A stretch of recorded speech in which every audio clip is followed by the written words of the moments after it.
Assalamualaikum warahmatullahi wabarakatuh. Halo Sobat Sejarah, kembali lagi di SKIKes episode ke-15 bersama saya Salma Siti Fawiziah. Wah, gak kerasa nih bulan Ramadan udah hampir di pertengahan bulan. Nah, berbicara mengenai bulan Ramadan, ada suatu peristiwa besar yang menjadikan bulan Ramadan ini begitu istimewa bagi umat Islam, yaitu peristiwa Nuzulul Quran. Apa sih peristiwa Nuzulul Quran ini? Untuk lebih jelasnya, tonton video ini sampai habis. Nah, udah hadir nih di antara kita semua narasumber yang sangat luar biasa, tentunya salah satu dosen dari jurusan Sejarah Peradaban Islam, Bapak Dr. Zainal Masduki, MAG, MA. Assalamualaikum Bapak. Waalaikumsalam warahmatullahi wabarakatuh. Bagaimana kabarnya Pak? Alhamdulillah baik Salma. Alhamdulillah Allah telah memberikan banyak sekali nikmat kepada kita ya. Wabil khusus kepada pribadi saya, dan pada hari ini kita dipertemukan untuk sama-sama belajar mengulas tentang Nuzulul Quran. Dan terima kasih nih atas kesediaan dan pertemuan kita pada pagi hari ini. Mudah-mudahan Allah berkati kita semua sesuai dengan bulan Ramadan ya, Syahrul Mubarak begitu. Ya. Jadi tema utama di pertemuan kita kali ini tuh mengenai Nuzulul Quran ya. Mungkin untuk mengawali perbincangan kita pada kesempatan kali ini akan diawali dengan pertanyaan, apa sih peristiwa Nuzulul Quran ini, atau bagaimana sejarah mengenai peristiwa Nuzulul Quran ini, Pak? Ya. Baik, terima kasih sekali atas pertanyaannya. Bismillahirrahmanirrahim. Assalamualaikum warahmatullahi wabarakatuh. Waalaikumsalam. Alhamdulillahil qail syahrul ramadhan alladzi unzila fil Qur'an hudan linnasi wa bayyinatin minal huda wal furqan. Wa qala aydan wa qara'na faraqnahu litaqra'a 'alan nasi 'ala muksin wa nazzalnahu tanzila. Wa qala aydan Iqra bismi rabbikal ladzi khalaqal insana min 'alaq. Iqra wa rabbukal akram alladzi 'allama bil qalam.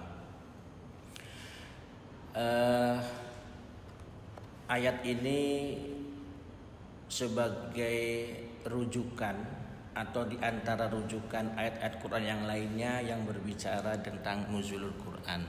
Ya. Ayat yang pertama yang tadi saya bacakan ya, itu menjelaskan tentang bahwa diturunkannya Al-Quran itu di bulan Ramadan. Syahrul Ramadhan alladzi unzila fihil Quran hudan linnasi wa bayyinatin minal huda wal furqan.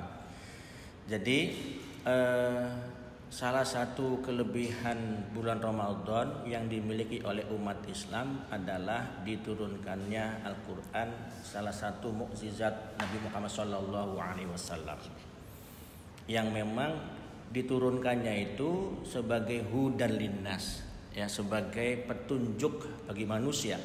Jadi tidak saja umat Islam tapi manusia, ya. Wa bayyinatin minal huda wal furqan, dan juga memberikan keterangan dan penjelasan dari petunjuk tersebut dan pembeda dari yang hak dan batil. Sejarah ini juga ayat ini juga menjadi dokumentasi sebagai alat penting bahwa pertama Ramadan Al-Quran dari bulan Ramadan, kemudian Al-Quran lagi wa qara'na faraqnahu litaqra'a 'alan nas.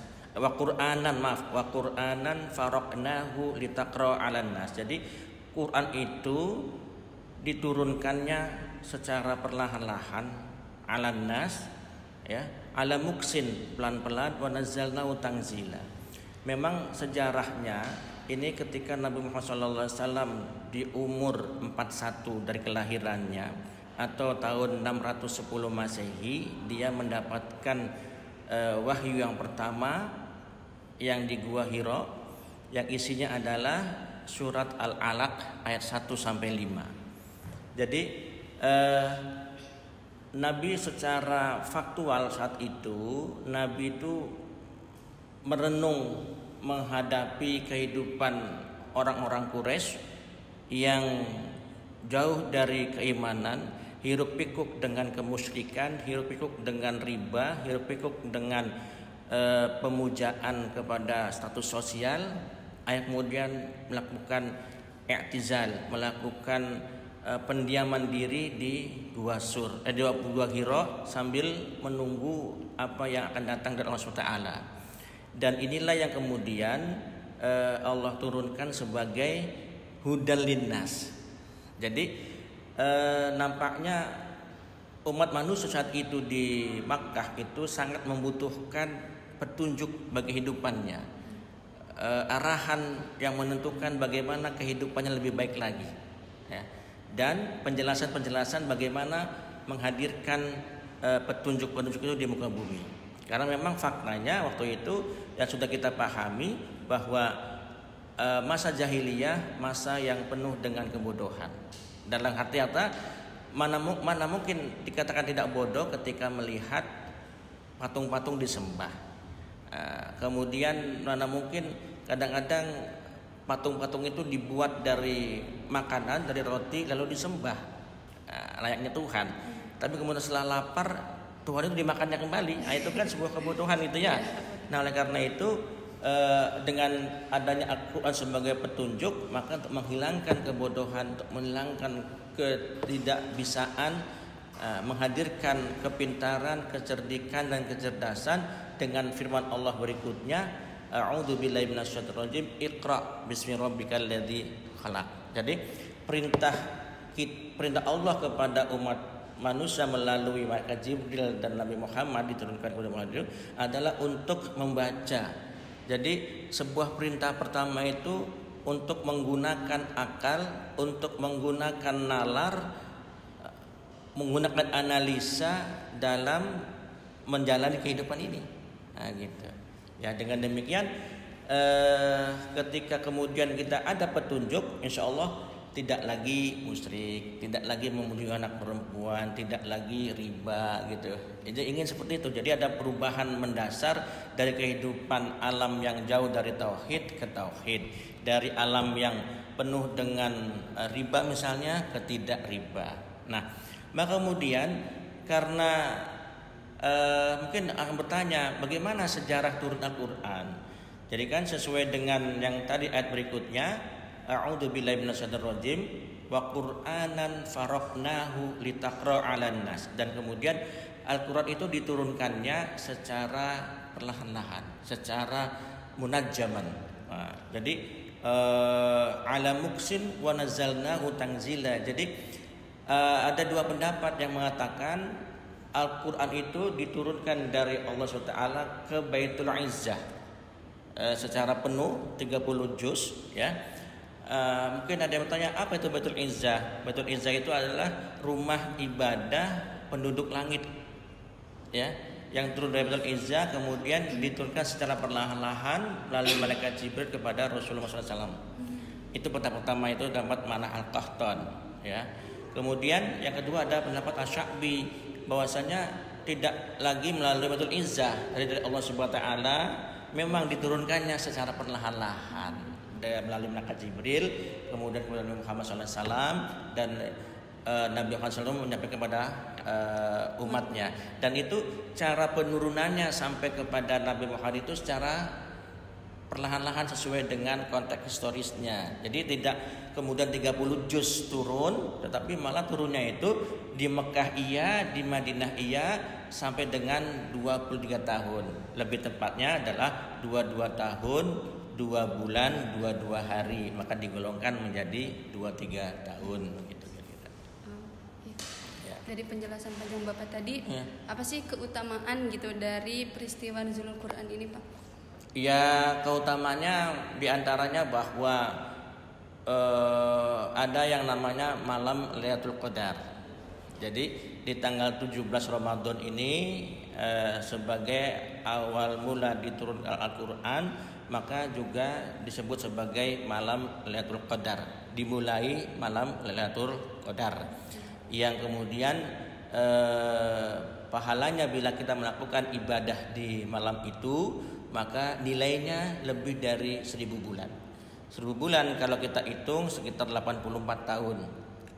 84 Ya, 83 sampai 84 tahun itu. Nah, kira-kira kita sebagai manusia mungkin nggak sampai 84 tahun. Ya, nyaris umat Rasul Muhammad ini jarang yang sampai umur 84 tahun.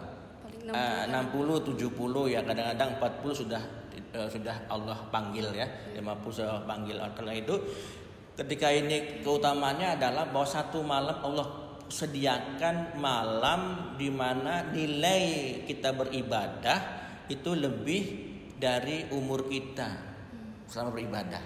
Nah, kapan itu terjadi? Allah yang mengaturnya.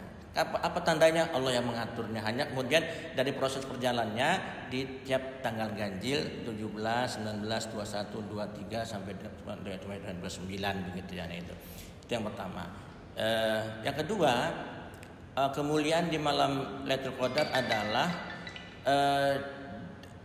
diterimanya amal ibadah kita, diampuni dosa-dosa kita. Itu yang jelas terjadi pada malam Lailatul Qadar. Yang ketiga, bahwa kita diminta untuk berinteraksi dengan Al-Quran lebih banyak lagi. Ya, jadi interaksinya bisa dimaknai membaca Al-Quran, memahami baca Al-Quran, dan yang terakhir mengamalkan Al-Quran. Jadi qiraatul Quran, kemudian tafsir Quran, dan tatbikul Quran. Jadi peristiwa nuzul Quran ini mengingatkan kepada kita bahwa membaca Al-Quran baik, salah satu interaksi dengan Al-Quran. Yang kedua, memahami tafsirnya, asbabun nuzulnya. Jadi tidak serta-merta membaca kemudian selesai tanpa tafsirnya. Membaca pun juga ada tahsin ya, ada tajwid, ada tahfidz gitu tuh. Nah, setelah itu semua tafsir. Maka yang ketiga ini adalah tatbik atau tanfid. Jadi setelah kita memahami Al-Quran dengan tafsirnya, bagaimana kita berusaha untuk hidup mengamalkan hidup seperti apa yang dimiliki oleh Al-Quran. Ini memang masih sebatas kata-kata yang sampai tenggorokan ini mengamalkan Quran ya. Karena apa? Karena ini juga mengharuskan kita untuk berliterasi ya.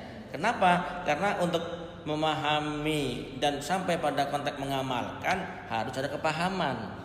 Kepahaman itu muncul ketika kita banyak membaca literasi. Nah, ini apalagi ayat Quran di surat Al-Alaq itu kan Iqra. Itu berarti kita membaca literasi. Literasi dimaknai tekstual atau literasi dimaknai kontekstual. Gitu. Jadi bisa menganalisa peristiwa itu bagian dari Iqra. Bisa membaca peristiwa itu juga bagian dari Iqra di samping membaca tekstualnya. Nah, sebagai seorang muslim nih Pak, apa yang harus kita lakukan atau amalan apa yang bisa kerjakan agar kita tidak melewatkan malam nuzulul Quran begitu saja gitu? Nah, ya salah satu-satunya yang mungkin kita lakukan untuk tidak terlewatkan malam Lailatul Qadar atau ya malam-malam yang sangat mulia sesuai dengan turun Al-Quran adalah melibatkan hati kita ini dengan Allah SWT pada saat itu ya. Dan ini menjadi contoh bahwa pelibatan hati kita kepada Allah atau mengajak Allah itu terlibat dalam kehidupan kita, artinya menyadari bahwa hidup kita ini hidup kita ini bukan bebas sebebasnya. Ada yang mengawasi, ada yang mengawasi. Dalam bahasa kita adalah bagaimana kita berusaha menghadirkan keterlibatan Allah di dalam kehidupan kita. Itu yang pertama. Jadi pembelajaran dari malam Lailatul Qadar adalah bagaimana kita dalam keseharian sehari-hari ini merasa bahwa kita diawasi. Ini yang terjadi. Nah, kemudian sisi amaliyah selain hati adalah memperbanyak ibadah saat itu. Apakah baca Qur'annya ya, apakah zikirnya, apa wiridnya, kemudian apa sholat malamnya. Itu yang terjadi ya. Jadi ada amal ibadah saat itu adalah kita memperbanyak ibadah, tetapi ditambah lagi dengan keterlibatan bahwa kita ini diawasi Allah SWT. Kalau itu merasa kita diawasi oleh Allah SWT, maka insya Allah bisa meminimalisir dosa-dosa kita, karena kita diawasi, karena merasa diawasi. Gitu. Ya. Ini Pak, ada closing question atau pertanyaan terakhir ya. Ya. Pesan apa yang Bapak sampaikan untuk para penonton pada podcast kali ini, Pak? Ya, lagi-lagi sebagai umat Islam yang punya kelebihan dalam Al-Quran, jadi yang diturunkannya secara perlahan selama 22 tahun, 2 bulan 22 hari ini, untuk lebih lagi berinteraksi dengan Al-Quran, mumpung masih ada nyawa di tubuh kita ya. Dan terus terang, untuk memahami Al-Quran sendiri umur kita nggak akan nyampe. Jadi perlu diketahui bahwa umur kita yang sampai 70 itu juga belum tentu bisa menghabiskan ilmu-ilmu tentang Al-Quran. Mumpunglah masih kehidupan itu masih kita rasakan, kita harus melakukan interaksi yang lebih banyak. Minimal baca 1 lembar setelah sholat ya. Kalau memang 1 hari tidak bisa 1 juz, minimal seusai sholat wajib bacalah 1 lembar 2 lembar Al-Quran, supaya lidah kita ini basah dengan Al-Quran ya. Kemudian setelah itu membaca tafsirnya, dan kemudian setelah itu mengamalkan kepada kehidupan kita. Jadi di usia kita yang semakin bertambah satu sisi, tapi sisi lain adalah usia kita semakin berkurang ya, maka kemudian langkah baiknya adalah menambahkan perhatian kita, kepedulian kita kepada Al-Quran. Jadi peristiwa nuzul Quran itu peristiwa yang sejatinya dalam konteks kehidupan kita mengingatkan kita untuk kembali kepada Al-Quran, baik membacanya, baik memahaminya, dan baik mengamalkannya. Jelas dalam memahami kita harus menyandarkan kepada ulama ya. Ulama-ulama zaman dahulu, zaman sahabat atau tabi'in, atau ulama-ulama yang setelahnya, termasuk ulama-ulama yang ada di Indonesia gitu, karena mereka sudah berkarya banyak kan.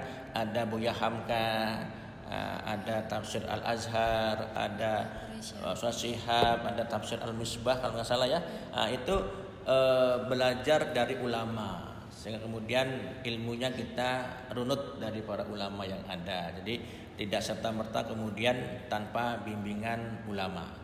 Kalau ulama masih hidup di depan kita atau di wilayah kita, maka ya dekati ulama itu sebagai bentuk transformasi keilmuan atau transmisi keilmuan. Kalau tidak ada, ya dengan membaca karya-karyanya. Karena bagaimanapun juga kita sebagai pembelajar ya tentunya berliterasi. Sehingga kemudian apa yang kita sampaikan ada rujukannya. Begitu kira-kira yang bisa Bapak sampaikan berkaitan dengan nuzulul Quran. Ya, Sobat Sejarah, alhamdulillah nih kita udah di penghujung podcast. Sebelumnya terima kasih kepada Bapak yang telah menyempatkan waktunya untuk mengisi podcast pada kali ini. Mungkin sekian ya. Mungkin sekian podcast kali ini. Sampai jumpa di podcast selanjutnya. Wassalamualaikum warahmatullahi wabarakatuh. Waalaikumsalam warahmatullahi wabarakatuh.